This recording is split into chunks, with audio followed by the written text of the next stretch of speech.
Okay, everybody, it looks like time is 2 o'clock, and I see a good amount of people in the participant list, especially those who are going to be running the meeting. So we'll get going. Good afternoon. Thank you for joining. My name is Herb Smart. I am a member of the Turlock Subbasin Technical Advisory Committee, and I have in front of you here on the screen just some basic rules we've went over before, but I'm going to go over them just to be certain. We ask that you don't put the call on hold. We ask that you mute yourself until you wish to speak and unmute yourself when it is your time or turn or choice to speak. Feel free and use the rename tool if you choose in the participants list. If you have a comment on matters not listed on the agenda, there'll be a public participation item where you will be prompted and can give your comment or ask questions. If you have a comment or a question on something listed on the agenda, we'll get to that in time as we move through the agenda. Go ahead and use the raise hand feature if you like. We'll take a look for that. We're recording the meeting. It's going to be available as soon as possible on our YouTube channel once it's done. And then the meeting materials are posted online on our website at turlockgroundwater.org. Two things up there today are the agenda package, which has the agenda and draft minutes from previous meetings that will be taken up today. And then there also is the presentation on projected baseline scenarios that will be presented today. So with that being said, I will hand over to Michael and or Kevin to run the meeting, and I'll get the agenda up. Thank you, Herb. This is Michael Cook with Turlock Irrigation District. The only action we're going to be taking today is the approval of minutes. So I have to make sure we have a quorum of the West Turlock Subbasin GSA. So we need 7 members. So let me kind of go through my list and see what we have. We have Richard from Denair. Are you here, Richard? And I see we have representation from the Turlock Irrigation District. Miguel Cita Modesto.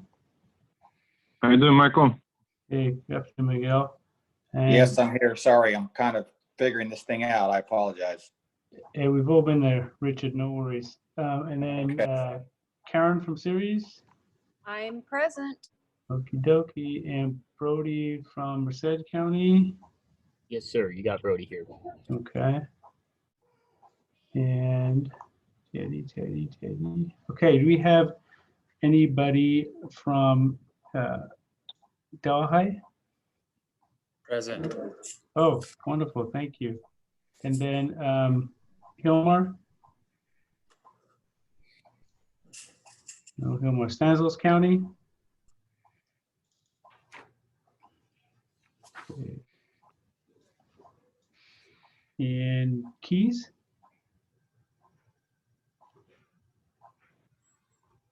Okay, now who am I forgetting? Turlock, City of Turlock. Anyone from the City of Turlock? No. So we have 6 members right now from the West Turlock GSA. I'll keep an eye out for who's on, and once we get to the minutes, see if anybody else has joined. With that, Kevin, you want to look at the East Turlock? Call your roster. Yeah, unless one of the telephone numbers are Dennis, I don't think I have a quorum. I've got Brody and myself. Dennis or anybody here from Merced Irrigation District? Because Walt's not here.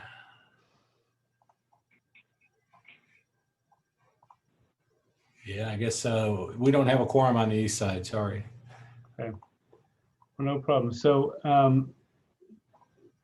the meeting is, we're starting the meeting here just at 5 after 2, but we won't be taking any action unless we have more members join. So the first action item was the approval of the minutes from October 22nd, November 5th.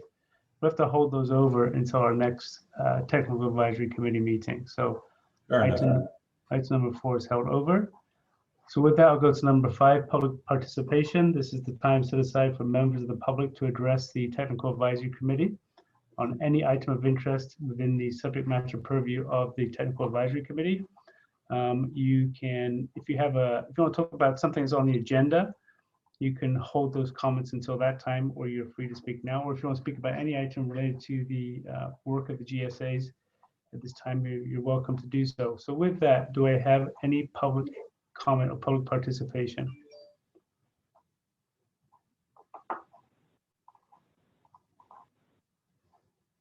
Anybody seeing any hands raised?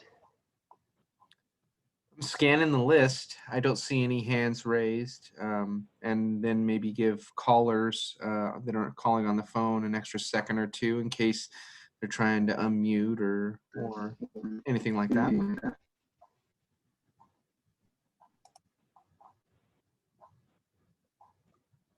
Okay, so I'll close public participation now, and as we get into other items on the agenda, I'm sure there'll be public participation, which will be great. So moving on to item number 6, budget. I call upon Michael Clipper, treasurer of the West Turlock Subbasin GSA, to give us an overview. Over to you, Michael Clipper. I don't have anything specific for this, but everyone should have received the invoices for that. And if anyone has any questions regarding the basin invoice and or the specific West Turlock membership invoice, please let me know. If you have any issues or troubles, just let me know. Any questions? Any questions for Michael? Okay, with that, East Turlock GSA, current and future expenditures. The East Turlock Subbasin GSA met this morning. The JPA met this morning. They went through the financial report from Karen. There was no outstanding issues and nothing really to report out of the ordinary. Unless there's questions from the board or from the TAC, that's all I have. Any questions for Kevin?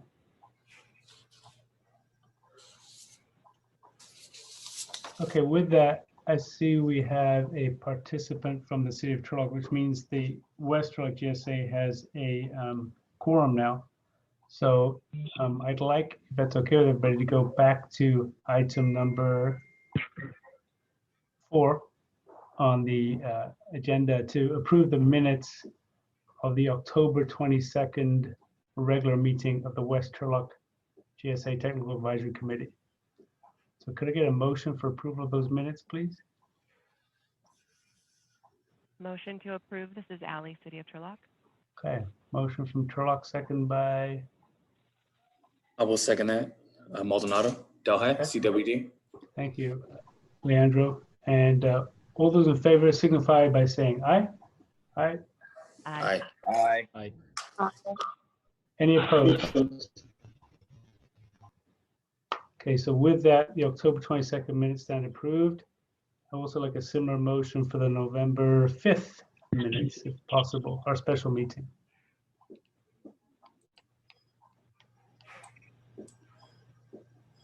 This is Ally Martin, City of Turlock. All motion. Okay, so a motion by Turlock, second by, I will go ahead and second. that was Leandro again? Yes. Okay, thank you, Leandro. So a motion and a second. All those in favor signify by saying aye. Aye. Aye. Any opposed? Okay, those two sets of minutes stand approved, October 22nd and November 5th. Thanks, everybody. Kevin, thanks for letting me go out of order there a little bit. Not a problem. Okay. So now we're on to item number 7, baseline for future projected water budget. At this point, I'm handing over to Dominic with Woodard and Kern, who will provide us with the preliminary results of the modeling analysis they've been working on. So over to you, Dominic. Thank you.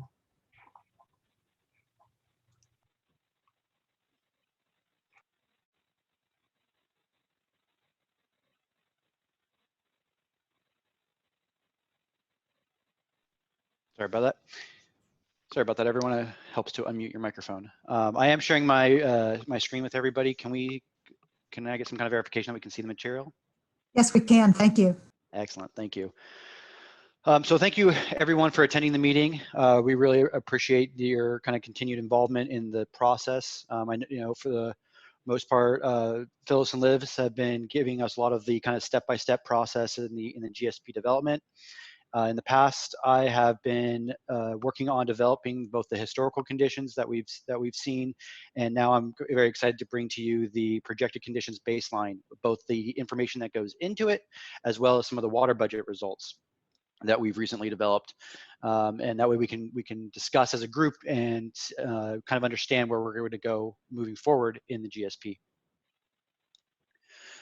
So for today's discussion, we're really going to break it up into kind of two primary categories. The first several set of slides that we're going to look at is kind of a step-by-step process of what was effectively done for modeling. This is a projected conditions baseline, which means that we took a look at some of what we're expecting to see to change going into the future. And this is effectively what we are going to be submitting to DWR as far as the kind of that base level information of if we did absolutely nothing as far as projects and management actions to achieve sustainability, what would effectively occur. And so the goal of this is to kind of go through the process of figuring out what type of information that we want to put into the model. And from there, we'll kind of go over each of some of the details that we've got by working with the local agencies, and effectively, hopefully, give everybody a little bit better understanding of what we're going to see in the future in the subbasin. And then the second half of this presentation is really going to be focused in on what does the model give us back? What are we forecasting to see over the next kind of over this 50-year planning horizon? What is it that our water budgets are going to look like? What kind of interactions are we going to have from both from the surface perspective, from subsurface components, some stream aquifer interaction, things of that effect? And so I'll go through and kind of explain each of those in detail to everyone, and hopefully we can all have a better understanding of where we're going to be going from here in the GSP. So to kick off effectively the development process, very similar to what we went through to the historical simulation, the baseline development had kind of a very similar process as far as the input data and then the results of that. And so just kind of give everybody a refresher, since I know it has been several months since we've really discussed the historical simulation, to kind of give everybody a quick refresher. This is some of the information that goes into our IWFM model. And so effectively, what we have is we kind of have broken into three main categories. The first category here on the left-hand side, we have our kind of effectively what is driving the demand of the basin. So effectively, for this case, we have land use, which drives a lot of our agricultural operations. We have urban demand, which drives effectively how much water we're going to use from the groundwater system from our municipalities and even our private domestic and rural users. And really a lot of that is based on precipitation, or the overall hydrology that our basin experiences, both the basin itself, and because we are such a surface water dependent subbasin, we're going to be taking a look at some of the precipitation associated with the upper watershed and TID's operations and how those kind of fit into the overall big picture. So effectively, once we have the total demand, we like to add the next two components, which is the water supply. So we're going to take a look at our surface water operations. As I mentioned a second ago, there's a lot of, we are dependent on a lot of TID's operations as far as the surface water availability to our growers. And then in addition to that, we have groundwater production. And that groundwater production is both from an agricultural perspective and a urban or municipal perspective as well. So we'll take a look at both the data sets, some of the forecasts that are going to go into each of those. And together, once we have the supply and the demand, we'll effectively put those together into the integrated water flow model and effectively simulate kind of on a monthly basis, the baseline. And that baseline will then be able to kind of hopefully give us the foundation of kind of the analytical tool we need to perform a continued analysis in the GSP and make good educated planning decisions.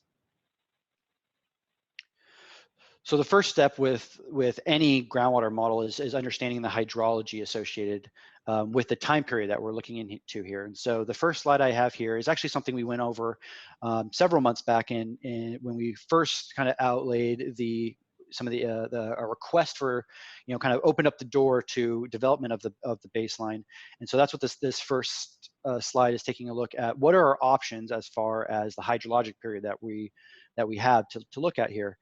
And really, the period of record, which is what we have, what the options we could that we could draw from, is 1922 to 2018, and this is effectively we can use a kind of effectively on a sliding scale. We can choose any 50-year hydrologic period because that's effectively what is based, or what our simulations will be based on. It's part of the regulations from DWRs to have a 50-year hydrologic or planning period. So one of the results from one of the previous meetings we had is that we wanted to take a look at the most recent 50-year period and add that on to the end of our hydrologic, or sorry, of our historical simulation. And so effectively what you're seeing here is kind of the foundation of our baseline, and very similar to a lot of the slides that we're going to see coming up following this one, is I've broken everything down into what we are looking at as far as the historical period, as well as what we have for the baseline. And so in every single slide that we effectively compare both input and output data, on the first third of the slide, you're going to see what do we have on a historical basis. That way we can, everybody can understand, at least comparatively, how we're simulating the subbasin on a historical basis and on a future basis. And so the first third that you're going to take a look at is the 1991 to 2015 historical period simulation. It's a 25-year simulation, and we've already gone over both the input and the output of that over the past several months. When it comes to the baseline, as I mentioned a second ago, what we have is a 50-year period, and as I mentioned, it was the most recent 50 years that we have to draw upon. And so what you can see here in these in the numbers here on the bottom on the x-axis is that we can see is where we're pulling is 1969 through 2018. And effectively, we're pulling the monthly precipitation and hydrology associated with from each of those years, and we're inputting that into our model. So then first step into understanding what it is that we are simulating is to take a look at what is our overall water demand. And to start that, a major driver of that demand is what is our land use going to be. From both an urban and an agricultural perspective, the total land use is really what drives our demand. It's what drives a lot of the operations and the use of the basin. And effectively, what we've elected to do is hold the land use operations in the baseline consistent from 2015 over the next 50 years. And this is really done for kind of two primary reasons.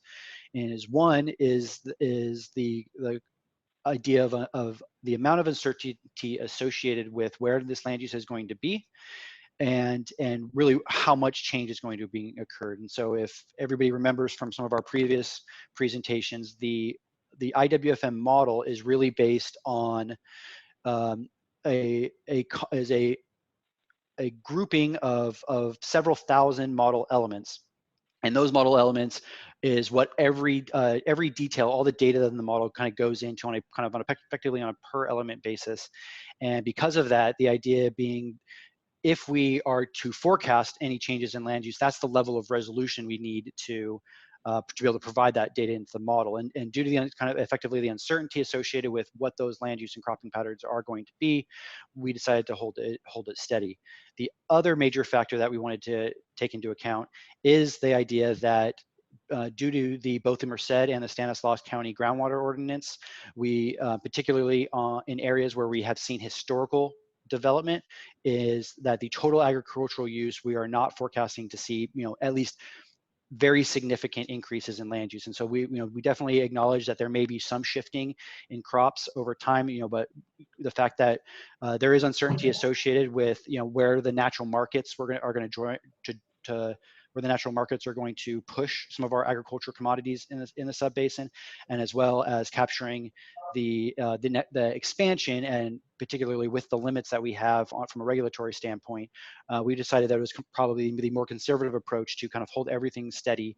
And if we want to take a look at potential scenarios in the future, we will evaluate that kind of separate from our baseline as one of the potential scenarios that we have.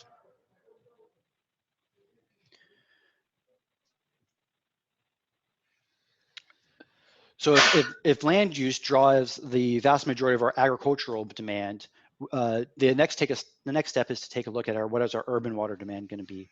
And effectively what we have for that is the model simulates urban demand through a combination of two main factors. We have population growth and we have our per capita water use. And so to estimate our population and per capita water use, we really looked to when available any urban water management plans from cities within the subbasin. And those urban water management plans traditionally, and as a 2015 vintage, those urban water management plans project population growth and per capita water use from 2015 through 2040 on a 5-year interval. So effectively what we have for each of those intervals is we're using several points to every 5 years we have a data point from local urban water management plans, at which point we linear interpolate between each of those 5-year intervals and attempt to capture any kind of population growth on a monthly or annualized basis. Sorry, and I believe there's someone. Dominic? Yep, sorry.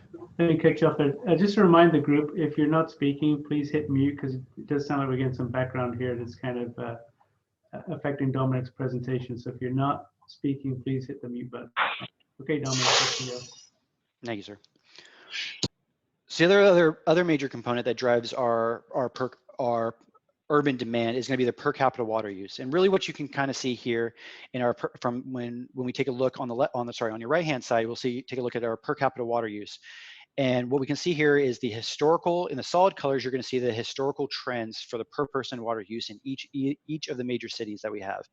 This historical use is based off pumping records and the population data that you have on the other side of the screen. And so what we generally have is that the solid lines are what we know, since that is based off historical data, and we have the dashed lines a little bit further to the right, again, is estimated information based on our urban water management plans where available, and where they're not available, we utilize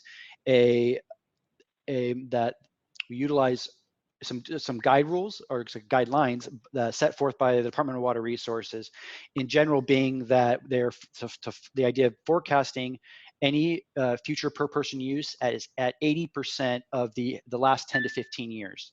And so that's effectively what we have here. And so what you're seeing here, particularly because I'm sure some of you may be wondering why, as we're forecasting out from 2015, there seems to be a growth in many of the areas, at which point in 5 years later in 2020, we are holding it constant. And that is primarily driven by the idea that in 2015, the state of California had drought time restrictions and mandated that a lot of our municipalities perform cutbacks in their groundwater production and their per person water use. And so that's why we see 2015 as effectively as a low point for many of these municipalities. On the other hand, when those drought times restrictions have now been relaxed, and so that in the 2020 period, you have as kind of this high point, or at least the inflection point, is effectively what those management plans and are forecasting out for 2020 use. At which point, many of the plans do not kind of forecast out any further beyond 2020, and so after the first 5 years of the simulation, we're effectively holding that steady. And that, again, very similar to the agricultural land use, is really based on the fact that there's a lot of uncertainty associated with where our per capita water uses is, and so we're effectively taking kind of a conservative estimate that it's going to be held constant from there, rather than experience continued reductions.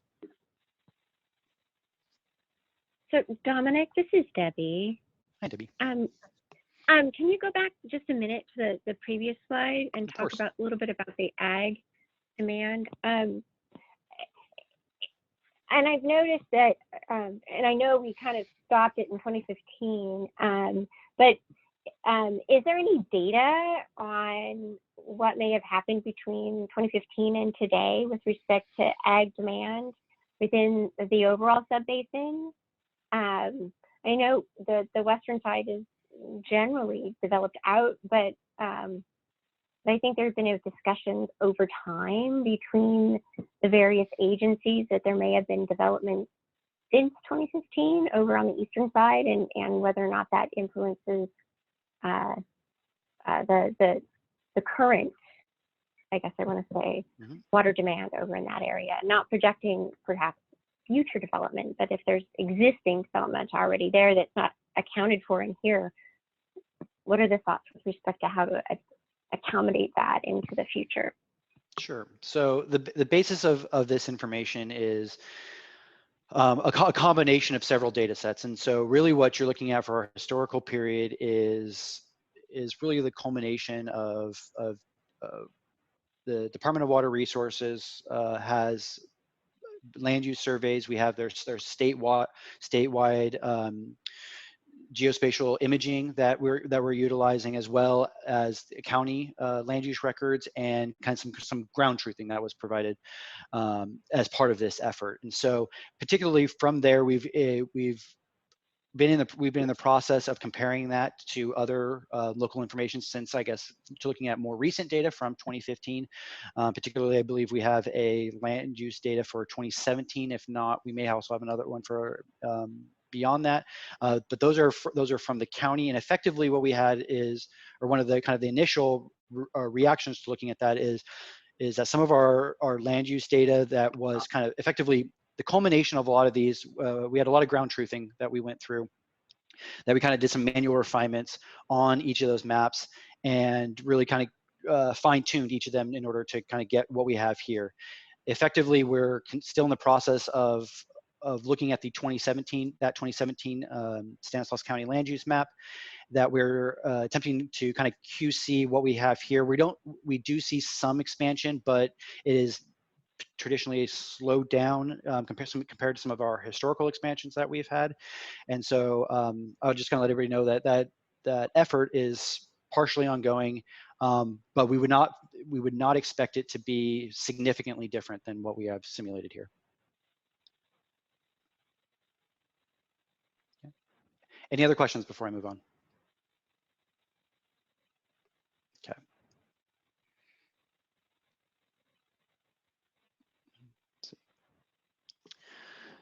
So yes, Dominic, Mike Day. Hey, Mike.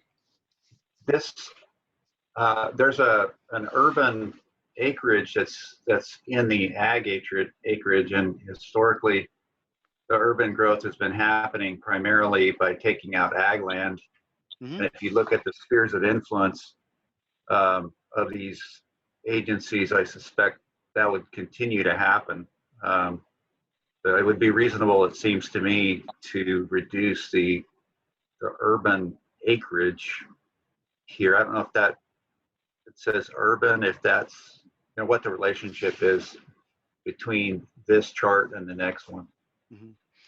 So effectively what we have, at least what we currently, as of right now, we're simulating is we are anticipating urban demand to increase, but being primarily driven by population and that per person water use. And so it's in as far as how that is modeled initially, is that population growth and that demand increase is independent of land use. On the other hand, I definitely acknowledge that a lot of times when our urban expansion pulls agricultural production out, and and as you can see on this slide, is that expansion, that urban growth is it does have to come from somewhere, and so that it generally does pull from agricultural lands, as agricultural lands then pull from what we have considered here as native vegetation. So we have kind of the expansion of urban, and then we also have the expansion of agriculture, and there's the kind of the balance between the two of those. So, and effectively what we have is, this was kind of the main, that kind of that first point I brought up as far as, yes, we acknowledge where the, we know, the sphere of influences, we know at total build out via general plan and via some of the urban water management plans of what the total area that, that the city has planned over the full time horizon. But it's the certainty associated to, where that is on a spatial basis. Where is it that we are going to be seeing the vast majority of that urban growth that kind of led us to maintaining that hold constant. And so if, similarly to kind of Debbie's question on how we're handling the agricultural expansion, if some of the municipalities want to work with us on, trying to determine where exactly those the spatial distribution of that urban growth is, that is something we can definitely take into account moving forward.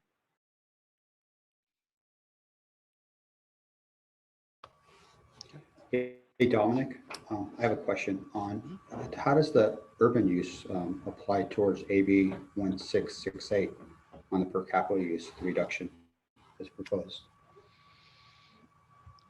So effectively, the all of our per capita use is based off of the urban water management plans, which I would imagine would be following any state regulation. And so effectively, what we have, and many of them make direct mention of kind of effectively meeting particularly that drought time, those drought time restrictions, and a slight rebound. And so in general, the restrictions are associated with, in 2015, the goal was to reach a mandated up to 20% reduction, and then by 2020 that some of those regulations were eased off. And so, but in addition to that, where urban management plans are not necessarily available, because we know that particularly a lot of the smaller communities don't necessarily have to fully develop a plan. The other component that the state outlines is that reduction of 20% based on the last 15-year average, and that I mentioned earlier. And so that's really what we're utilizing here. And so particularly for some of these, for some of the smaller municipalities that we have simulated here, you'll see that that effectively what we're doing is we're averaging that time period as outlined by the state, effectively multiplying it by down to 80% and then holding that value constant. Dominic, this is Milt Treeweiler, Turlock citizen. I have a question regarding the water usage. When you're looking at the city water usage in the chart, and we reach the bottom point and then start the rise, at this point in time, are all municipal water users metered? Every single one of them. Is that the case? Is Denair completely metered? Is Houston completely metered? Keys completely metered? Is that what we have today, or what do we have today? That I actually don't know. I don't know if there's someone else better suited to answer that on the call. Houston is completely metered, yes.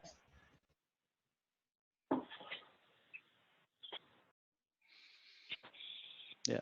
So, oh, sorry, go ahead. This is Karen with the City of Ceres. Ceres is fully metered also. Most of the cities had a requirement to be fully metered by a certain date, but that might be different based on system size. And I believe that date was 2020, but I could be wrong. Awesome. Thank you. Yeah, thank you for that input. So per from a modeling perspective, I can't speak to as kind of the metering or the operational perspective on a kind of per unit basis. From our modeling perspective, all of our operations are effectively re-aggregated to what we consider the element level, and so effectively a lot of times we don't have that. We don't have our delivery or our water use data down to effectively the parcel, which would be more indicative of the kind of the metering situation and the level of certainty there. We're still aggregated at more at the kind of the municipality level, being that this kind of effectively the regional model doesn't have the capacity to simulate that level of refinement and detail.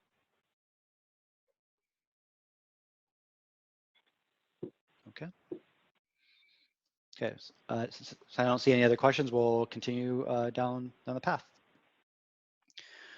Okay, so now that we've taken a look at the water demand, the next step is effectively how do we meet that demand? And so taking a look at the water supply, the first thing we would like to take a look at is the surface water that is available in the subbasin. The Turlock subbasin is very dependent on the surface water supply that is provided by TID. And so effectively what we have is the water supply or surface water in general in the Turlock subbasin is really governed and is surrounded on three sides by the Tuolumne, the Merced, and the San Joaquin River.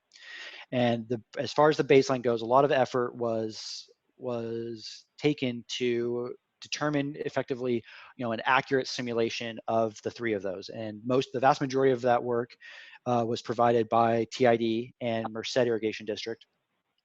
And so, I definitely want to make a point to thank you for the sheer amount of effort it takes for them to simulate their entire operations, including not only working with me to get the demands that we're going to have for our for the agricultural demand operations, but then also taking into account surface water flows in each of the major rivers, seepage estimations, as well as understanding how much water is being given at the farm gate and their operational spills.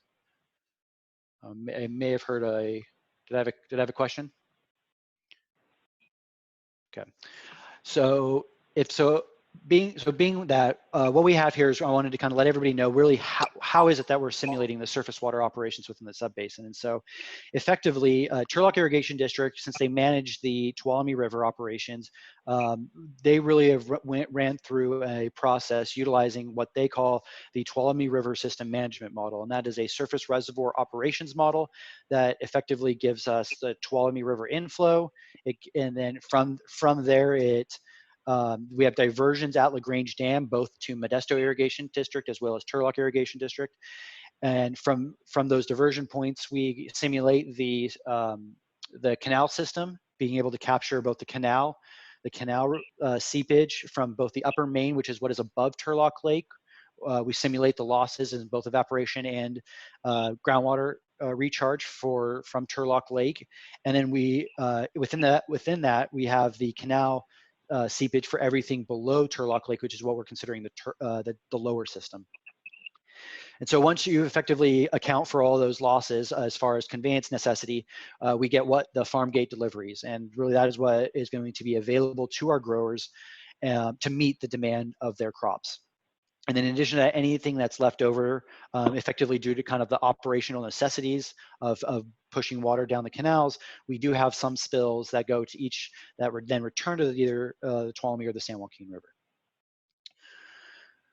So then taking a step back from kind of the main water supply in the subbasin, we have the Merced Irrigation District operates the Merced River, and the Merced River that data and the Merced River is simulated very similarly to how we have the Tuolumne River. And effectively, Merced Irrigation District has a model called MIDH2O that is the same idea as TID has the TRS model. MIDH2O is a reservoir operations model that is designed to be able to simulate this baseline and this hydrology under the kind of the conditions and under the demands and such that we need here. So for the sake of what is currently within our basin, we have the general river inflows to the Merced River. And then as far as Merced Irrigation District, their diversion, they really have two primary diversion points.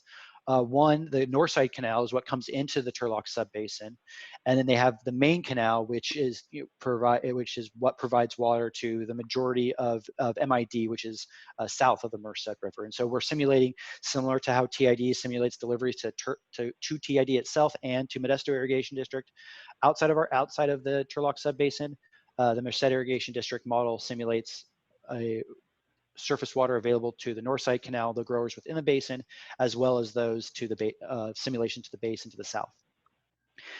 Furthermore, we have the farm gate deliveries for Merced Irrigation District, as well as their seepage and their spills back to the river. And then the last component, as far as the rivers, major rivers that are within the subbasin are concerned, or at least adjacent to the subbasin, is the San Joaquin River. Now, San Joaquin River is far more complex in our ability to simulate that, and there's a lot more uncertainty associated with the San Joaquin River due to the fact that we effectively do not have direct access to two outstanding irrigation districts that are able to run these simulations. And so effectively for the San Joaquin River, since it is dependent on so many different operational systems, is we're using a state model. And so effectively what we're utilizing is similar to how the model that we're using today is what's known as a locally refined version of C2VSIM, which is the state's Central Valley groundwater model. And effectively what we're doing is we're looking at some of the historical operations of the San Joaquin River as far as inflows, diversions, spills, and things to that effect. And what we're doing is we're effectively running that through an algorithm to estimate the best we can some of the riparian diversion, not only the riparian diversions, but the San Joaquin River inflows adjacent to kind of to the Turlock subbasin. Hey, Dominic, this is Kevin. Hi, Kevin. Hi. Just to confirm, over the basin itself, then you're including the flows from the rivers, but not from Sand Creek, Mustang Creek, or Dry Creek. Is that correct? Correct. Yeah. So we have C2V Sim is being the fact that it's a large scale, effectively a regional model that we're trying to do our best to utilize that framework to simulate our groundwater conditions. We simply just don't have the level of refinement that would be required to, to capture some of the smaller creeks and streams that are within the subbasin. Very good. Thank you. Mm-hmm. Yeah. So effectively, we have these three main models that are being utilized. These operational models that are going to be utilized to really control the surface water operations by each of the districts that operate within the subbasin, and we'll utilize that surface water volume, that quantification of water, to feed into our groundwater model. To get an idea of how much water we're looking at over the course of this 50-year period, we have this figure here to show you an example of what is available to our growers to meet their agricultural demands. And so really what we have here is, note that this is the surface water deliveries. So effectively, what that means from the perspective of this model is this is the water that is available to the growers. These are effectively farm gate deliveries. And so in a couple of slides, we'll get into we'll get into the components as far as what are the kind of seepage numbers, what are the recharge efforts as far associated with the conveyance systems that we have here. But really what you can see here is, as you'd expect from a simulation utilizing the kind of the historical precipitation, the historical hydrology, both in and in the upper watersheds, in the subbasin and the upper watersheds, we see very similar long-term similarities in the surface water deliveries. And so there is that that seasonal fluctuation, that annual variability based on the volume of precipitation that we have. But in general, we have very similar operations as far as surface water goes. We have very similar volumes going into the subbasin. So groundwater supply, at the end of the day, this is a groundwater model.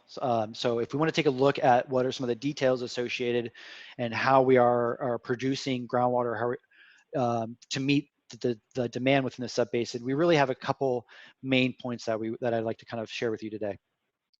The first idea is that most of our production is really split into two main categories. And what I have is we have well production. And this is what the model simulates as well production. This is where we know exactly where the wells are, how deep they are, and a monthly time series available from each of those wells. Due to the kind of the level of detail that we're seeing that is required to simulate these wells, this is generally limited to agency wells. And so effectively what we have here, and what this particularly the figure on the left-hand side shows, is this is where we know, this is where we have agency data, and this is where we are simulating very specific point groundwater production. So this is generally limited to municipal pumping and the production done by that is occurring from TID, but in both their rented and their drainage wells. Boy, they mushed. In addition to that, we also have some element pumping, and effectively, element pumping is to capture the private production within the subbasin, and that's really where there's a lot of uncertainty as associated to where their exact location is. And because of that, what we're doing, how we're simulating that private groundwater production is that pumping is based on demand. And so effectively, there is the idea that if there is agricultural operations that are driving this demand, and effectively that since we know that our growers are being able to meet that demand, that's how we grow our crops, and that's how our private domestic users utilize their home water systems but due to the uncertainty of that, we effectively kind of aggregate a lot of that production on an element basis. And so that's what you're going to see here in a lot of the areas.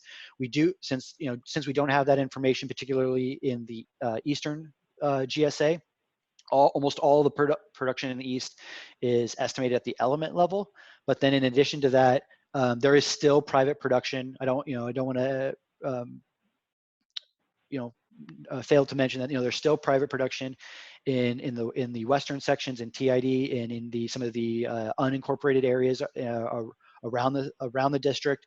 And so that basin wide, we do have groundwater production at the private level, and that's where a lot of our estimations are going to come from. Dominic, this is Milt. Question in that regard. Okay, when you look at a crop, say for instance like almonds, so what is your basis? What are you using? Are you saying the normal year is 4 acre-feet per year or 5 acre-feet per year, or how much are you basing this on, looking at the crops and their growth and noting that they're doing a good job?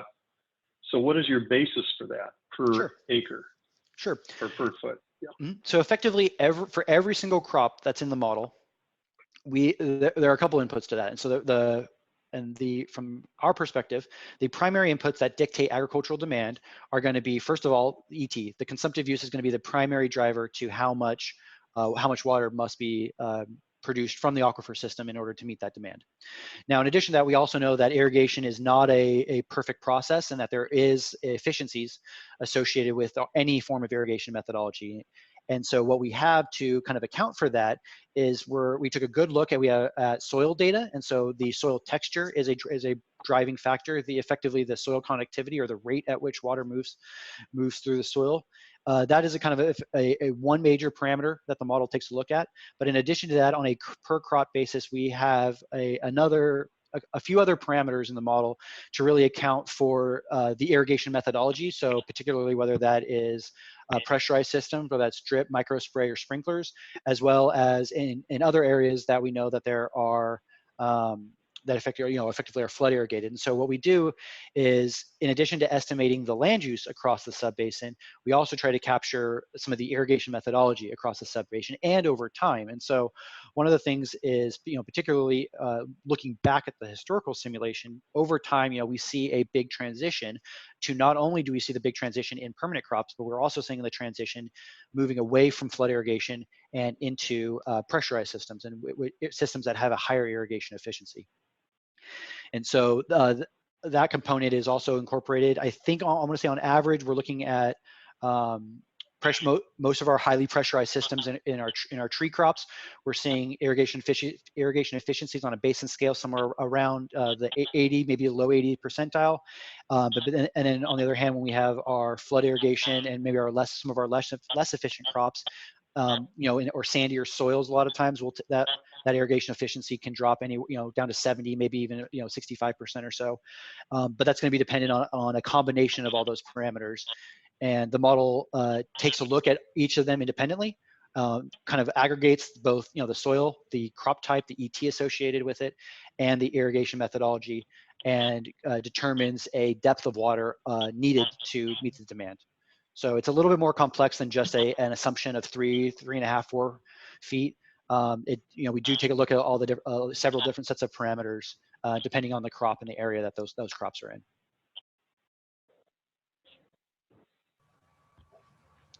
Dominic, are you able to then use that model to do WIS if more and more moves from flood to drip irrigation, and see how that affects the overall consumption? Exactly. So as of right now, today what I'm presenting is what we're considering the baseline, and that's why we're seeing a lot of these items. We're seeing we're seeing a lot of things held constant, and similar to the idea that we can develop model scenarios to look at changes in land use. We can also develop model scenarios to take a look at changes in irrigation methodology. And so I think today's we really like to focus on just on what is the base, the foundation of our future our projected conditions. And I think down the road, I think I'm sure Phyllis has been talking about management actions at different TAC meetings as far as how are we going to achieve sustainability, and that can definitely be one of the items that we take a look at if that's what the overall group and the GSAs want to consider as a potential option. Dominique, this is John Lambie. Are you telling it what the irrigation efficiency is? Not directly, no. So we have a couple different parameters that kind of go in together in order to meet that irrigation efficiency. But kind of effectively, as I mentioned, what we kind of have is there's what we consider the target soil moisture, which is the volume of water which we kind of are filling up the root zone to as a kind of a fraction of our field capacity. But in addition to that, we also have kind of some of the soil parameters, and that's where we do see a lot of variability in irrigation efficiency associated with sand versus clarier soils and the rate at which water moves through it. So just the short version of your question is no, that we do not kind of give it an exact. We do not dictate the irrigation efficiency, but it's really the kind of the culmination of several parameters that we have in the model that are then calibrated to basin scale efficiencies. So are you telling it that it's flood irrigated? Is there a toggle for that you're using? Versus say Not so. micrometer? I would say not. The toggle is not effectively a line in the code that says this is flood irrigated, but there are numerical values associated with the different forms of irrigation. I see. Okay. So this is Milt again. One quick question on the irrigation efficiency. Now, if you have more efficient irrigation, you're going to have less groundwater recharge because you're not going to be losing your water. You're going to be using your water efficiently, but you're also not going to be recharging your aquifer. Is that correct? Or am I off Absolutely. So there's effectively irrigation efficiency or there are some other, so our consumptive use ratios. Effectively, what we have is you'll pump less water, particularly in areas that are highly groundwater dependent. You're going to pump less water to meet that demand, but you're also not going to recharge as much. And so, from a groundwater perspective, from the aquifer system, we're really looking at the total consumptive use, particularly in the form of ET. That is really going to be our driver, and so that's really what we really should be focusing is the land use, and then with that land use is going to be the consumptive use or the evapotranspiration, that is the water leaving the system, because the irrigation efficiency a lot of times is just effectively recirculated water.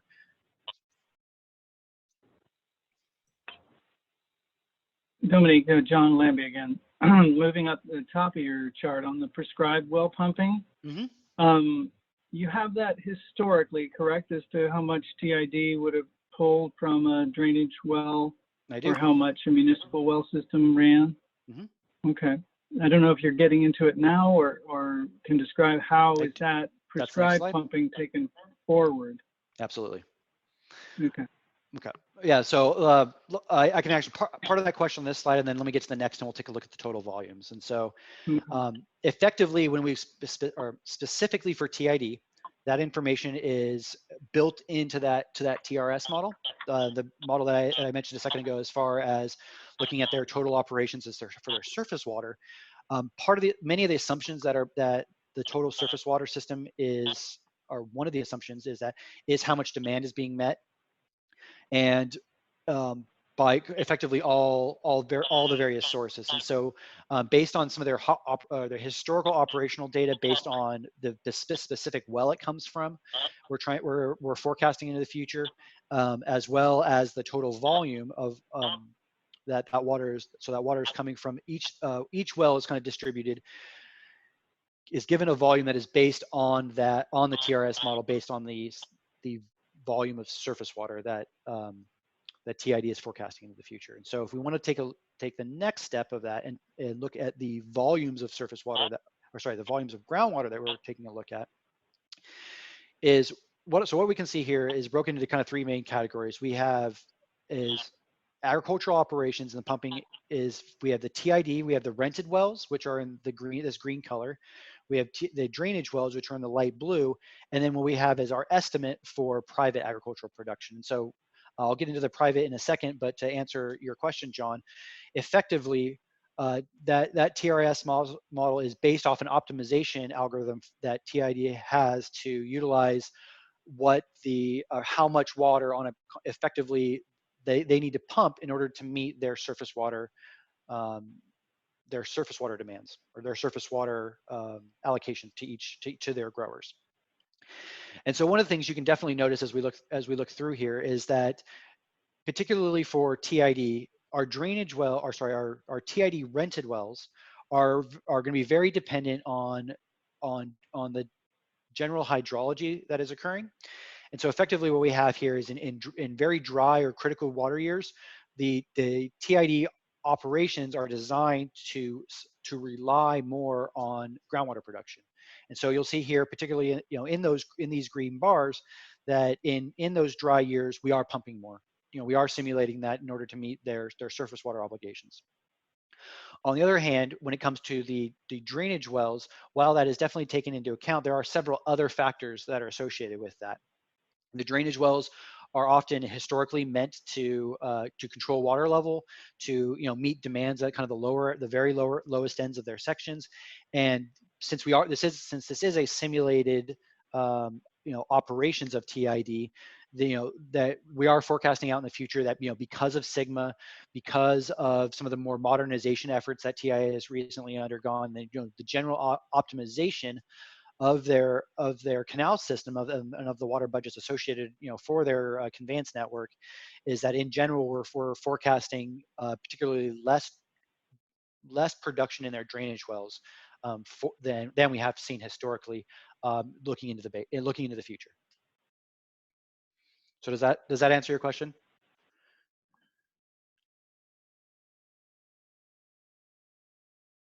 Begins to. It's a very convoluted subject, so I appreciate you trying to cover it there. Sure. Yeah, thanks for asking. So the other item here to take a look at is the effectively the private agricultural production, and really this is to meet that agricultural demand, the volume of water that is needed once all the surface water supplies have been delivered to their respective locations. And so effectively we have here is an aggregation sub-basin wide of all the private pumping that we have that is based on kind of that idea of element pumping across the sub-basin. So we don't know the specific locations of any of the gray, effectively the pumping from the gray wells. So what we're doing is on a per element basis, which as a reminder is generally a quarter to a half mile interval, effectively in each of those cells, in each of the model cells, the model pumps to meet that demand, any of that demand that is not met by surface water. And so on a basin-wide scale, we can see here that there's somewhere in the ballpark of about 300,000 acre feet of groundwater production on an annual basis. Now, is this some sort of a stochastical effort you're making on the 50-year right-hand side? What do you mean by that? How are you? Clarify a little. Well, you've got a future forecast based on 50 years of some hybridized agricultural, or rather an ambient water supply, do you not? So, I mean, so just the previous couple of slides I went over really kind of just explains really what we have as the input data. And so, the model simulates exactly like the model simulates the historical data. It is foundationally based on the hydrology, which is the precipitation that we went over first, the demand associated with, from the agricultural and urban land use and the urban population growth, and then the water supply based on, to meet demand, that demand associated minus any surface water deliveries. And so, a couple slides ago, I went over the surface water deliveries and how those were developed utilizing the operational models as developed by TID and by Merced ID. And effectively what this is utilizing is it's effectively demand minus those surface water supplies.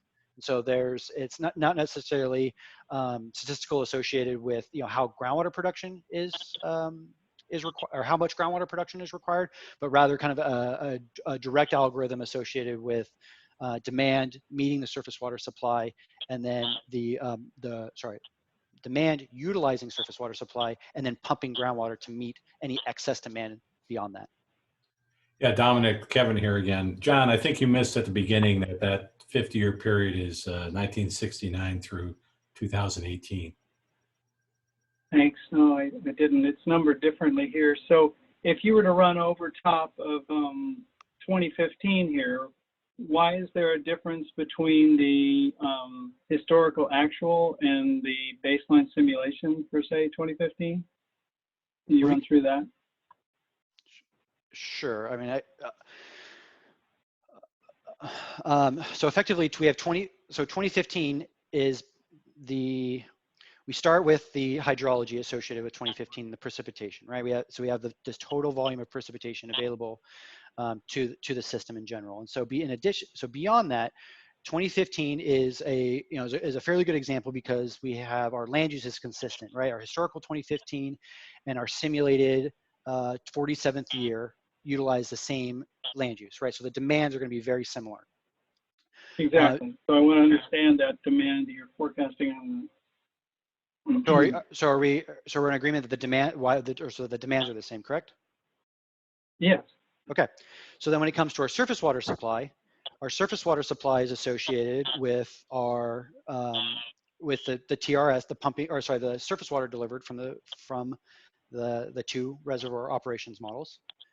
And then from there, our 2015 demands we have here are going to be the pumping. Now, in addition to the surface water, that total surface water operations, and we do have that component of looking at, what is some of the historical ranges of the irrigation efficiencies and things to that effect that we're taking into account, looking into the future and looking at that total demand. So I'm not quite sure what your well, it's question, really I guess, quite was beyond that. simple. You showed 2015 surface water supply was the same year 47 to 2015. And I look at year 47 here and I see more private ag pumping to meet that same forecast water year.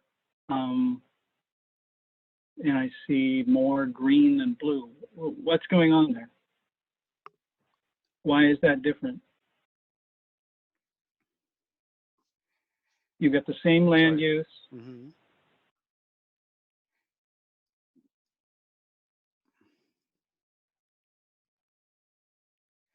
I don't mean to pin you down. It's just I'm trying to understand what you've done. Sure. So so there is going to be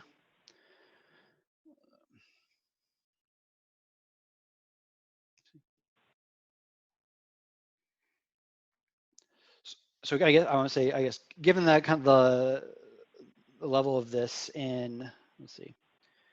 I mean, in order, I can check each one of these for each and every month. Would you be? Dominic, I don't want to put words in your mouth, but to me, it looks like it's a drought year because you go back 2 slides, you have surface water that's down on year 47. So it's a low year on surface delivery.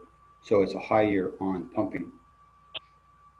And that's definitely the case. I think what John is referring to is that in general here, right, we have this 2015 historical water year, and then which is fairly indicative of these, of years 46 and 47, and we're showing some variability in here comparatively in the total agricultural production comparatively to one another. Effectively, is that right, John? So I guess my initial assumption for this is going to be that the spatial resolution of where that surface water is occurring, where the surface water is being delivered, and then the amount of production that is then utilized to meet that demand. But given the steps of this, I think, and the kind of the time limitations we have here, would you mind looking at some of these specifications kind of with me offline, and that way we can continue to make sure we kind of get all the way through my slide. Okay. I was just seeking to understand why those were different, and because there's something you're saying is about the TRS delivery optimization model, and you've got some change in water use efficiency over the kind of quote unquote actual 2015 in this sort of pseudo 2015 attack. So yeah, let's take it offline. Okay, thanks. So I just want to add something here. So this is all speculation in the first place because this hasn't happened. So we're looking into the future, which is impossible to do or very hard to do. We actually know generally we're going to be going into more and more drought conditions. We're going to have more droughts, longer droughts, less water from everywhere in the Western United States. So these are just speculate. This is just speculative. This is not probably how it's going to turn out at all. I think it's going to be worse than Yeah, absolutely. And so as of right now, I think, as a regulatory requirement for Sigma, we have, one of the major components is, is that as a baseline, we're to utilize the history, effectively a copy of the historical historical hydrology to utilize kind of our baseline. In addition to that, and not currently developed, we will have a scenario that evaluates climate change and the impacts, particularly that are going to be associated with those increasingly wet or drier periods. Where we're going to see longer longer potentially more severe droughts. Being able to look at variability in hydrology and how that impacts the subbasin as a whole. But yes, so that is coming. It's we're not quite to that point where, but yeah, definitely. Thank you for that comment.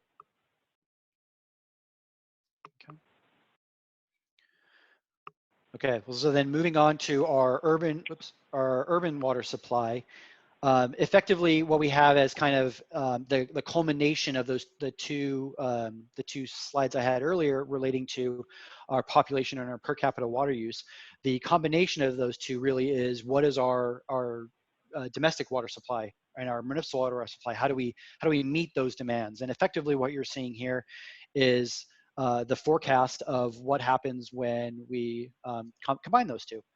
And so predominantly driven by population growth, we are seeing a need for increased urban production.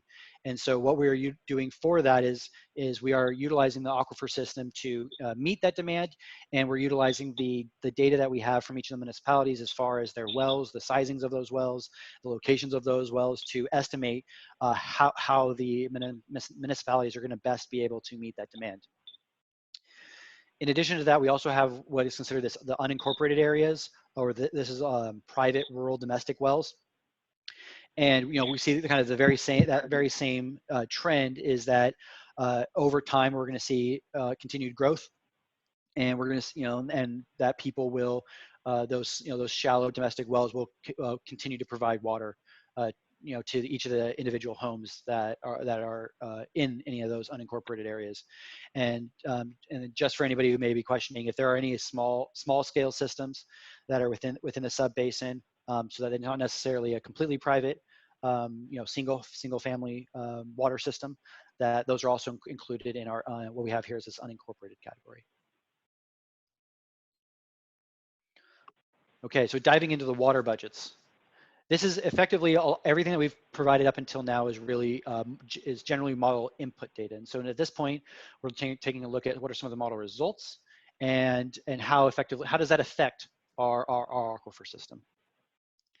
So the first item to take a look at is really what is our water use budget. And very similar to some of the previous slides, is really kind of the combination of the information that we've looked at in the past few slides and looked at historically.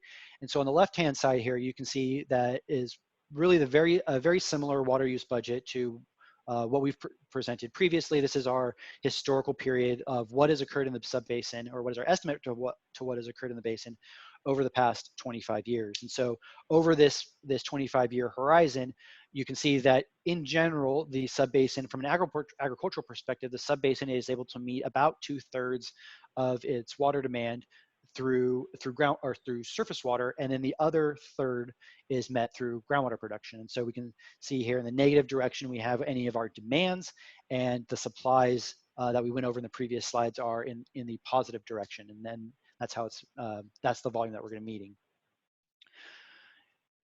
So then taking a look onto the right-hand side of the slide, where we see our baseline simulation, this is where we're forecasting. And really what you can see here is that, very indicative of the fact that we're holding a lot of our agricultural land use and our agricultural demands fairly constant over time. Our surface water deliveries are really based under similar operations and historical hydrology. And so we're going to see that, a lot of these trends are going to be, we're forecasting to see, basically what happens if we continue to operate the basin very similarly to how we have in the past to meet the demands that we have going into the future. And so you can see that, that general relationship of how much of surface water to groundwater, that ratio is being held constant as our baseline. On the other hand, when we want to take a look at our urban demands, you can see here that over time, in the historical period, we generally have a fight between the urban population growth with the per person water use in general and are going down, right? Our conservation efforts have traditionally been, fairly successful at a certain point in that they outpace our population growth. And so, particularly as we get into the drought, a lot of the mandates associated with that conservation, really took hold, and we actually saw a lot of our urban demand going, peaking in the early 2000s and then going down up into 2015. Since we are estimating that our per person water use is going to stay fairly consistent, we see that our total urban demand is going to increase to align with our population. And so what we're seeing here is that in the first half of the simulation, in 2015 to 2040 approximately, is that we have continued population growth, increasing urban demands, and then in 2040, when per our urban water management plans, we're holding that population growth consistent, is at least for now we're simulating that increase will tail off to a point where we're going to have consistent urban demands beyond 2040, or for the second half of our simulation period. Hey, Dominic, Kevin here. Say, the joint drinking water treatment plant that's going to be built soon, has that been incorporated at all in the baseline simulation? So we actually haven't included any of our any kind of urban use of surface water. Now, I think that was one of our primary efforts that we want to separate as far as what we're looking at as our baseline. And we're really want to utilize that as a potential project and management action to help our subbasin achieve sustainability. That makes sense. So that is not included in this current simulation. We're hoping to include that as one of our forefront projects when we start getting into our sustainable yield goals and our simulations to achieve sustainability. Very good. Thank you. Yeah, thank you. But Dominic, forgive me, this is John Lambie. If you've already told us this number, did you in the end then settle on a per capita usage number that is fixed in time into the future? Yeah, so wherever we have them available, our urban water management plans give a 2020 per capita water use as their forecasted volume for any of their future projections. And since each of the municipalities are utilizing that per capita water use for their future projections as from their management planning, then we felt that was important to maintain that value going forward in our simulations as well. Do you have an idea, what's their forecast time horizon? Is it 20 years, 30 years? Since the 2020 urban water management plans are not going to be available until generally after 2020, we're utilizing the 2015 urban water management plans that provide data for 2015, 2020, and then they forecast out through 2040, which is the primary reason why a lot of our information ends in the 2040 year period, and which is why you see both population being frozen once their planning horizon is completed in 2040, as well as our per person water use is also being frozen at that time. Thank you, that's very helpful.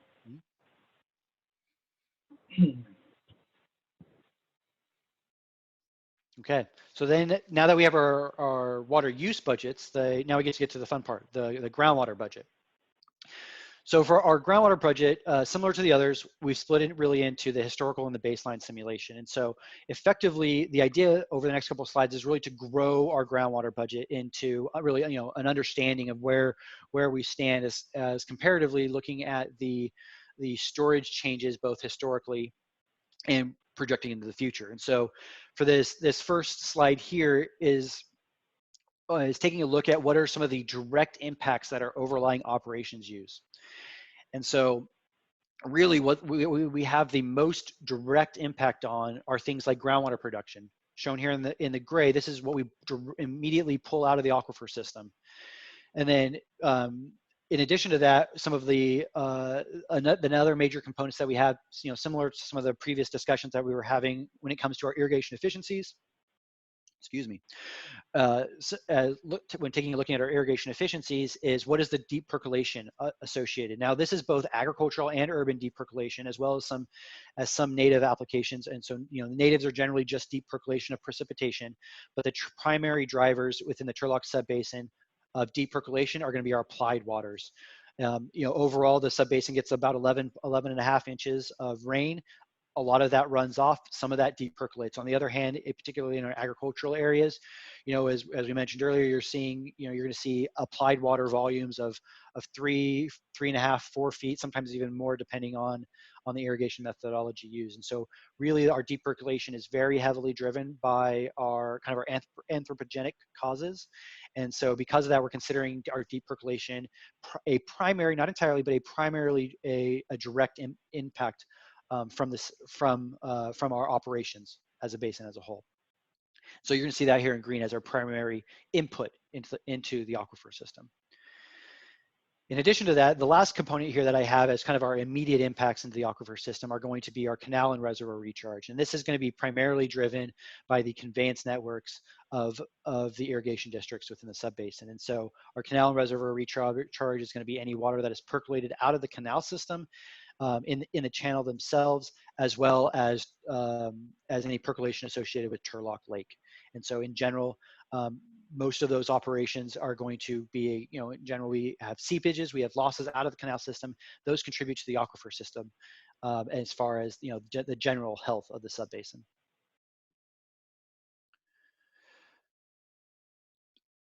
So one of the things I wanted to take a look at before we kind of get to the greater impact of the subbasin as a whole is really how do we compare on each of these more direct impacts? How do we compare historically? And so effectively what you're looking at here is the balance of the previous slide. And so where in the previous slide we had, you know, all of our inputs above the x-axis, and then we have all of our sinks, or everything we extract from the aquifer system. We have all of those below the x-axis. And so what we can really see here is that the subbasin the health of the subbasin is very dependent on a year-to-year basis of the general hydrology, right? And these are things, you know, that are fairly intuitive in the idea that if we have a very, very wet year, in general, we're going to see recharge efforts, right? And we do see that in the historical operations and the historical water levels. In wet years, we see water levels going up, and then in dry years, you know, when we are more dependent on groundwater production to meet our demands, particularly here you can see in the drought is we have a lot of excess a lot of excess groundwater extractions, and that is generally going to, you know, be indicative of declines in aquifer storage and in groundwater levels. And so you can see here that very similar to our historical period, in our baseline period, we have very similar trends that in drier years, you know, we can see that these a couple of these very large periods in which we have in general are generally net extracting from the aquifer system. These balances are going to be in our droughts, right? These are our critical years. Since this is based off of the historical hydrology, we're going to see these extractions in our 76, 77 drought. We're going to see it in our 88 to 92 drought, and then and particularly in this more recent drought that we just recently experienced from 2013 to 2015. So, but overall, you can see here that, in general, if we summed all these together and looked at an average value, you would get that similar to the historical simulation, that in our baseline, we're going to end up being a net extractor from the aquifer system. And that overall, if we just look at our kind of immediate impacts to the system, that we are going to be effectively overdrafting the aquifer system. Dominique, could you explain 2011 for me in this one?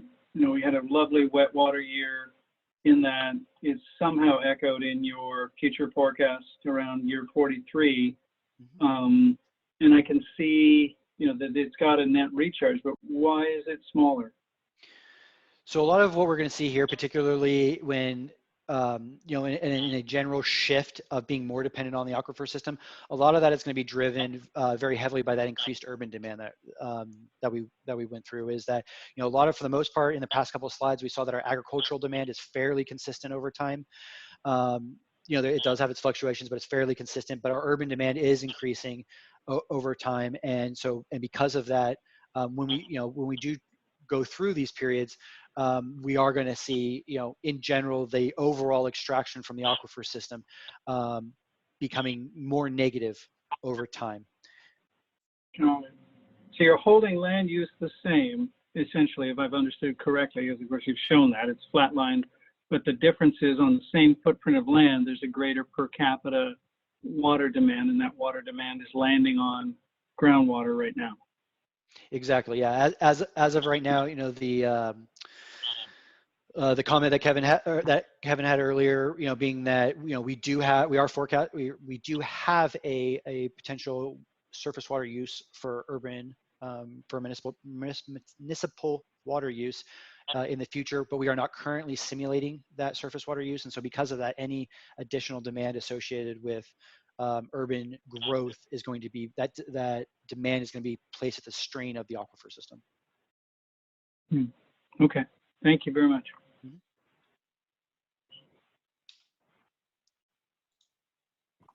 So Dominic, just to add on to that, so the baseline simulation is what our future will look like if everything kind of stays the same or carries on the trends we're already on. So some of the management projects we could do, including the surface water project, could change how that baseline simulation looks in the future.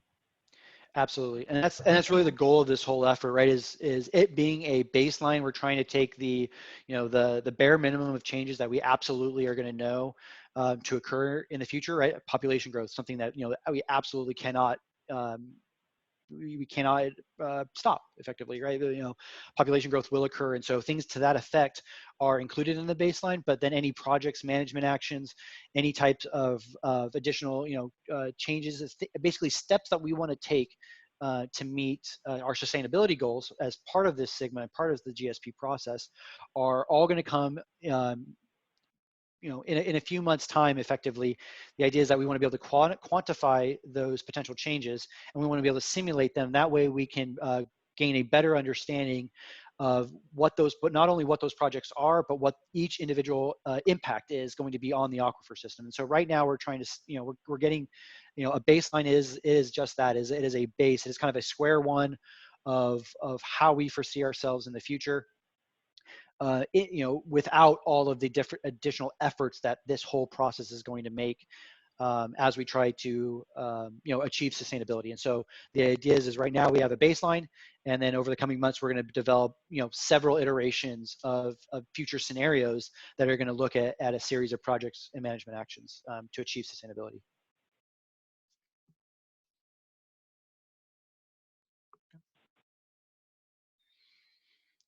All right, so then taking the next step as we try to build our groundwater budget, the other items that we want to take a look at are, I guess the next two major inflows and outflows into the aquifer system are going to be our interaction between the stream system and any subsurface flows we have and any interaction we have with our neighboring basins. So the first one I'd like to go over is what are our subsurface flows? And effectively here, you're seeing here in the kind of this yellow color, is that in general, the Turlock Subbasin is a net taker of subsurface flow. And so what that means in general, when we have water that is above the axis, this is water that is coming into our aquifer system. And so that on a net basis, independent of kind of its spatial location, we are surrounded effectively by the Modesto, the Delta Mendota, and the Merced subbasins, and that similar to the historical operations, we are forecasting out that that subsurface flow to continue. So in the historical period, we are overall we're receiving water coming in from from all three of those basins. We are a net gainer from subsurface flow, and we're going to continue to see a very similar trend to that. There will be variability based on from a year-to-year perspective, based on our operations, based on some of their operations that we're simulating. But overall, we're forecasting to see a somewhat similar trend and magnitude of those subsurface flows as we project forward 50 years. The other major component we have here, and probably the one that's more likely to change going forward, is our stream and aquifer interaction. And what we can see here is in this blue color is that in fact we are really honestly right. It's about this time is we are effectively at the inflection point. is that, historically, particularly in, in the late early to late 90s, the early 2000s, particularly in those periods, our water levels were high to a point where overall our groundwater system was feeding the streams. We had water moving from the aquifer system into the three major rivers and leaving the subbasin. Effectively, our continued groundwater decline has lessened that over the historical years, particularly up to a point where around the time of the drought, our groundwater has declined far enough such that overall, our stream aquifer interaction, now we are becoming a net gainer. Now, this is very dependent on where exactly you are in the subbasin, where exactly, what both the invert elevations and the water levels are going to be immediately adjacent to any section of those three rivers that we talked about earlier. But that overall, and so it's going to be dependent on where exactly you are in the subbasin as far as whether we are a net gainer or net loser. But overall, when we look at the overall health of the groundwater budget, is that we can see that we do make this shift. We are at an inflection point at which we become a net contributor. We are turning into a net gainer, and so we are actually seeing declines in stream flow leaving the subbasin. We're seeing and to the point at which that overall as a trend we are impacting, our water levels are lowering such that we are impacting the streams immediately around us, and we're effectively taking water out of the streams that the natural system is attempting to replenish our aquifer system due to declining in groundwater levels.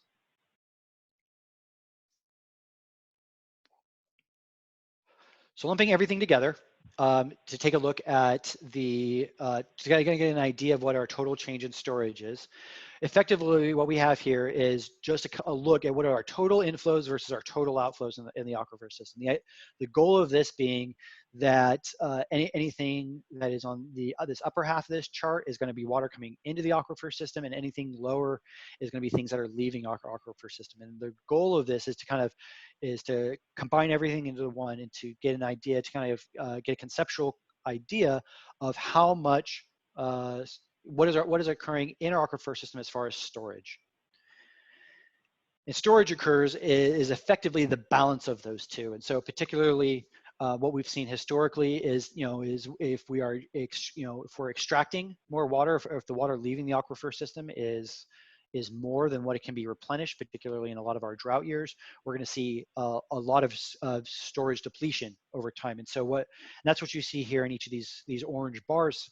And effectively, they are representative of that depletion. And so, the easiest thing to generally bring to people's attention is, for a conceptual perspective, is to get an idea of what is occurring over the past couple of years, particularly in a drought, right? And you can see here that overall in that period, we have groundwater extractions that far exceed our inputs.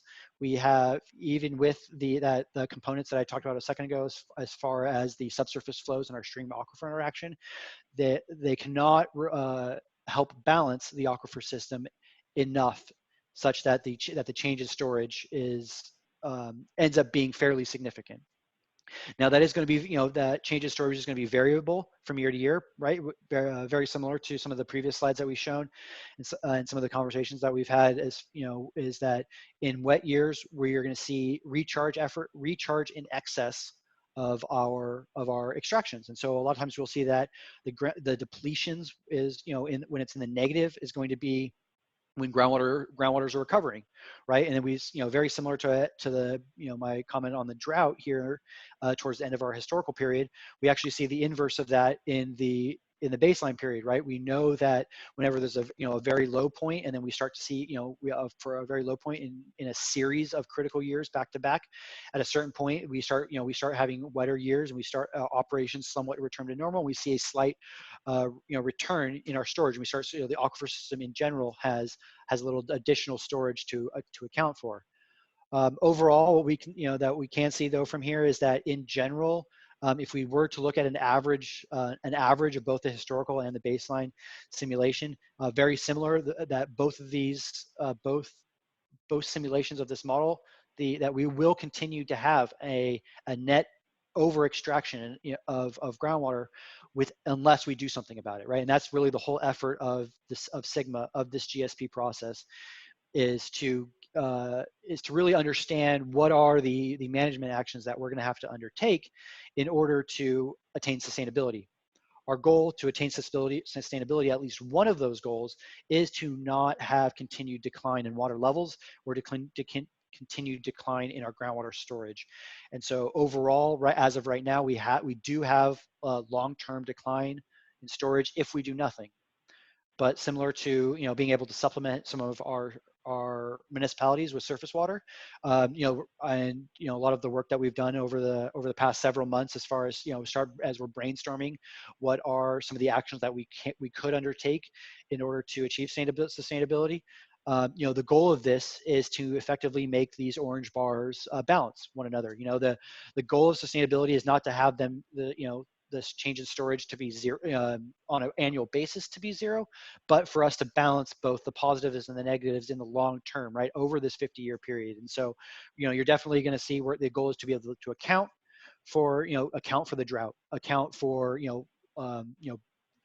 longer periods in which we will see decline. But overall, the goal of this really should be is really to create that overall balance on the full 50-year planning horizon. So what are our next steps? So right now we've built a complete water budget for the aquifer system at the baseline. We have that kind of that base case that we've discussed today. Without some of those management actions, some of those projects that we're hoping to simulate here in the future, we're hoping going to help capture that, help bring us to sustainability. But there's still a lot of work to be done. And so with that, from my perspective, as far as being able to model the subbasin as a whole, we do have a couple steps. The idea is that right now we have a baseline, we have a projected conditions baseline that we're confident in, but there's always additional QA/QC. There's always we'll take additional ideas. We're take additional comments. We'll continue to look at a lot of this information, particularly as it comes to some of the more natural features. I think we're very confident in a lot of the operational components. There's been a lot of effort put into to capture some of the forecasted operations and forecasted demands. As I mentioned earlier, we put a lot of effort into the surface water supply, being able to kind of really hone down into what we expect to see as far as operationally over the next 50 years. But we do want to dive even deeper into the model, right? These are big picture charts. These are big picture water budgets. They're looking at the subbasin as a whole. And similar to how we worked with the historical simulation, I want to take the next step and be able to give you, be able to slice and dice the model, give you more detailed information, be able to look at GSA level budgets, be able to understand, where we have subsurface flow. It's where we have stream, where our stream aquifer interaction, right, is going to take place. Particularly, since we do have that influx, and that there is that componentry of whether or not we become we end up becoming a net extractor of surface water of stream interaction. It's going to be very important to be able to understand from a management perspective where that is occurring. Where is that interface going to be? How much is it going to be? What are the primary causes of it? There are a lot of questions for us to understand and be able to answer before being able to take the next steps in our planning process. We want to be able to make good, educated decisions that based on good, quantifiable data. And so really the next couple steps that we're going to be making over the next few weeks, hopefully we'll be able to present a lot of the continued information, continued levels of detail at the upcoming TAC meetings. And so for a lot of that information is really QA/QC, the current results we have, develop more detailed water budgets as far as looking at where those, those more natural occurrences as far as river seepage, as far as subsurface flows, where is that occurring, being able to understand and to understand those components. And then we want to be, we also want to be able to look at contour maps, be able to understand, that subsurface flow, where that's going to be, where to put the best bang for our bucks when it comes to, recharge efforts, and being able to control our declines in groundwater levels, and really be able to bring the best information to you. That's our goal over the next few TAC meetings. Our efforts are going to be to kind of split it up, so that I don't overload you with huge levels of detail. we'll take a look at our next couple of TAC meetings, and then once we are all confident in the full big picture of our baseline results, then we're going to take a step into those modeling scenarios that I brought up a couple of times today. We have we want a base sustainable yield scenario, right? Where we're going to start taking into account some of those projects and management actions. We're going to start taking a look at what does it take from a management perspective to achieve sustainability, not only from a change in storage perspective, from a groundwater perspective, from the stream aquifer interaction as a management criteria. Look at the the whole big picture, all the components of Sigma that we want to take a look at, and really to get an idea and be able to simulate what does it take to achieve sustainability. And then after that, we also have a climate change scenario that was also brought up earlier by by a comment or a question. And it's what is going to happen if we take a look at going through extremely wet and extremely dry periods, increased temperatures generally means increased demand from evapotranspiration. These are all things that we need to take into account as we look at our 50-year time horizon, and these are all upcoming scenarios that we're going to take a look at. This is really just step one. So really, I appreciate a lot of your attention. I know there's a lot of detail to go through, and I'm sure we all have questions. And so, if you have any additional questions that I wasn't able to answer earlier, I'm happy to take a couple of them right now. But then, if you have any kind of more detailed inquiries that you would, that you're either mulling over right now, feel free to shoot either myself or one of this GSA staff, and we can we'll do our best to answer them for you, and that way we can kind of keep this ball rolling and and move the GSP along. So with that, thank you very much, and I'll take any general questions from anybody. Thank you, Dominic. That was very informative. As you mentioned, a lot of information to digest there, and this is really part one of a two-part presentation. But with that, are there any more questions for Dominic on the presentation so far? Kevin has one. Dominic, I know there's a lot of spreadsheets and stuff that back up all the data. I know you wanted to go through the QA/QC before you put those out. Do you have a timeline on that? So our goal right now is really the big thing that I'd like as far as both receiving feedback and then kind of being able to present additional data to you. Our goal is probably going to be looking at is at our mid-December TAC meeting is to be able to take the step of going through the very detailed water budgets with everyone, being able to get to the in the past we've provided the GSAs with tabular data as far as looking at the exact numbers associated with all the features that go in the model. They're very detailed breakdowns of everything in the model. Our goal is to have that around that time for our mid-December TAC. That way I can present the more detailed information to everybody, because I do think it's important to be able to have that feedback, part of this conversation with everybody, and be able to provide context for a lot of the questions. Very similar to today's discussion. It helps. I think it helps everybody to be able to look at the information and be able to ask me questions immediately about understanding or about digesting the information that they understand. And so our goal is to, within the next few weeks, be able to provide the GSAs with a detailed tabular data and detailed water budgets, and then we'll be able to hopefully then by our mid-TAC or mid-December TAC meeting, we'll be able to go through each of the those some of that high detail componentry as far as each of the water budget goes, and then we can continue to have that conversation. Perfect. Thank you. All right, anything else for Dominic? Okay, thank you, Dominic. I want to thank you and your team I know it's a lot of work, and you explain what's fairly complicated to most of us in a very straightforward manner. So I do appreciate your work there. It's not easy. So looks like we've got some challenges ahead of us as two GSAs, and we'll get that in our GSP to make sure we're reaching sustainability. Okay, moving on, item number 8, Sigma related updates. Opportunity for the TAC members to discuss and provide updates on issues related to the Sustainable Groundwater Management Act. And we have at least 2 items today, public outreach and the grant update. So maybe start with you, Herb, with the public outreach update.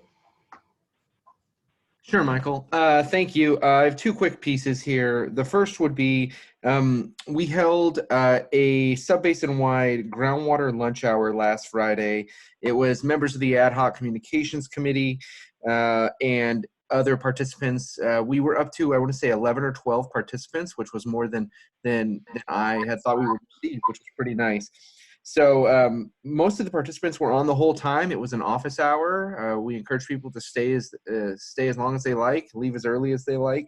And so it was nice to see almost everybody stay the whole time and have a discussion for an hour. Questions surrounded a lot of things that we've discussed thus far, the process, the timeline for the GSP, a lot of discussion about projects, which is timely.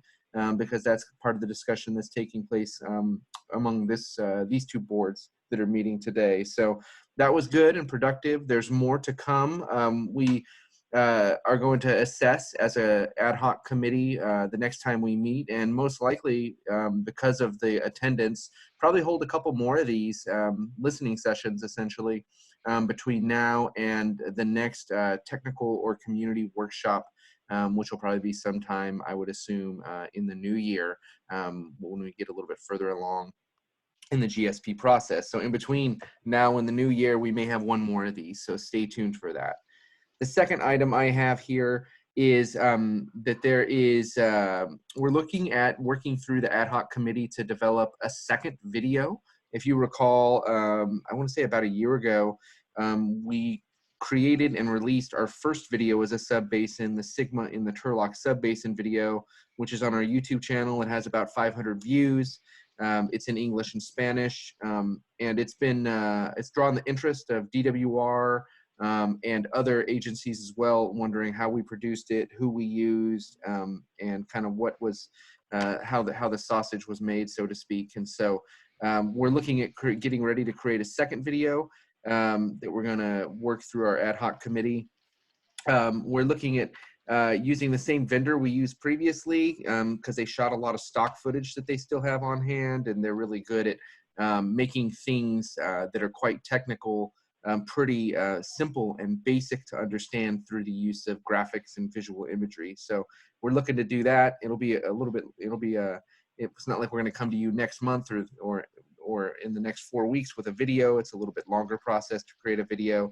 And we haven't even talked at the ad hoc committee level about it thus far, except the fact that we kind of want to move forward and create one. So topics could run anything between water budgeting, sustainable management criteria, and even projects. And so we're going to start that up, and I would look to us to create one in English and Spanish. So just a heads up on that, you'll be hearing more from us on that, but we're looking to create another video, as is kind of, how people are starting to pass around information these days is through quick, understandable videos that explain complicated subjects in a short amount of time. Those are the two pieces I have. Happy to answer any questions or take any comments. Again, thank you, Herb, and the members of the public outreach team. I know it's hard during a pandemic to keep everybody engaged, but creativity with the videos and the office hour and all the other things you guys are trying to do to maximize public participation in this process, I really do appreciate it. And things they don't have to tune in live for. I think that's important. People can take that information when it's convenient for them. So that's good. Okay, grant update. Ms. Montalbano. Oh, sorry, Kevin. Michael, before you go on, just to add in, this is Kevin, just to add in to the office hours there. Joe Gallegos, who's on the call here, and others have brought up willingness to be involved in developing projects and whatnot. And so during the last office hour, we had quite a bit of discussion on that, and it was a good discussion. And I think where it may lead is to having some sort of, at least in the subbasin, maybe an east and a west, but I would think it'd be under the joint tax someplace in the future, possibly after the GSP is adopted, for vendors and folks not only that have products, but that have consulting ideas and ways to do things more efficiently. Give them a place to to talk and come up with ideas so that we could incorporate some projects into the plan that we may not think of in this time around. So I appreciate Joe and other vendors that have these ideas. And if you get calls, I think we could probably suggest that these folks start working amongst themselves to formulate a strategy once we implement the GSP. The message I provided was it'd be great to start it now, but we really don't have the budget to take it on. It's hard enough having the Todd team put together the GSP without having to take on that additional level at this point. So I ask for patience and cooperation to take it one step at a time. So just so you're aware of that conversation. I appreciate it, Kevin. Our partners in the private sector are working with all around the state and all around the country, so they bring ideas from other places. So it's always good to be open to those. And as we implement the GSP, you're right, I think some good opportunities there. Okay, thanks, Kevin. So moving on to grant update, Ms. Montalbano. Hi, this is Debbie. I left my camera because there's a dog next door who keeps barking, so I apologize if he comes back on. So I don't have a lot to share today because there hasn't been a huge change since the last meeting a couple weeks ago. But we are working on developing or finalizing, I should say, the update to DWR for the grant. That's due at the end of the month, and so that's been ongoing, and there's tiny little tweaks left, and then we'll get it off to them. So that'll be done. We're also continuing to work on identifying well locations for the monitoring wells on the west side, and access agreements and those types of things, as we've discussed before. There's been a couple of meetings for the GRAT development as well, and we continue to work towards that. It's mainly talking about the types of things that need to be incorporated into the GRAT, and then the access agreements for the data, and so that's ongoing as well. And we've talked a little bit about that in past meeting. So there isn't a lot of detail, but I'd be happy to answer any questions that there might be. Any questions for Debbie? Okay, Debbie's changed her name. Are we on? Oh, go ahead, John. John here. It seems like a perfect place to ask. Are we making progress on the grant well access agreement language between the council, Valerie and Lauren? Perhaps Valerie can chime in there. Yep. Yeah, we have traded language, and I think that my suggested changes were accepted by Lauren, and so I think we do have at least a draft final for the two GSAs to look at. I actually will admit that I don't know the next steps for finalizing that, or if we need to just take it to the boards, or if we need to just have it reviewed by the folks who are going to be executing it on the ground. But we have moved forward, and I think we have kind of draft final language. Thank you. Thanks for the question, John. Thanks, Valerie. Yep. Okay, so moving on to item number 9, next meeting. Our next regular meeting would have been next Thursday, which is Thanksgiving. So we've moved it over to Thursday, December 3rd, 2020. So have a great Thanksgiving, everybody. Don't forget to wear your mask and social distance and stay healthy, so we can get through this pandemic together. And so with that, I'll take a motion for adjournment for any members of the West Turlock GSA. So moved. This is Curtis. Moved by Curtis. We have a second. I'll go ahead and second that. Leandro. Leandro, thank you. All those in favor signify by saying aye. Aye. Aye. Any opposed? Aye. Okay, the West Turlock Tech is adjourned. Kevin, you want to do yours? Oh, you'd never. We never opened, but Dennis did send me a note, said he's sorry he couldn't make the meeting. So, but we'll catch up next time. Okay, sounds good. So with that, everybody, we'll see you on December 3rd.